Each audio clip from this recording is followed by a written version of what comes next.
Yeah, absolutely. And actually, a resolution was filed just moments after the state superintendent, Ryan Walters, and the State Board of Education ended its April board meeting late Thursday. Well, that resolution, if approved by lawmakers, would deny these social studies standards in whole. But the question is, will enough Republicans go for it?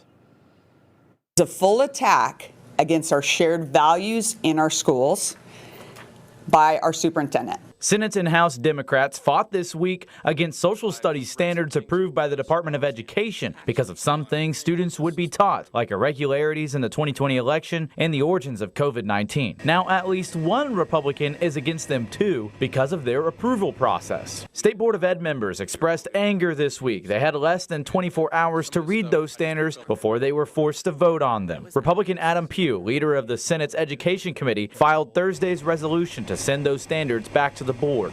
He's not the only lawmaker worried about the process. If I get handed a 400-page document the evening before I'm expected to vote on it, I'm probably going to vote no on it.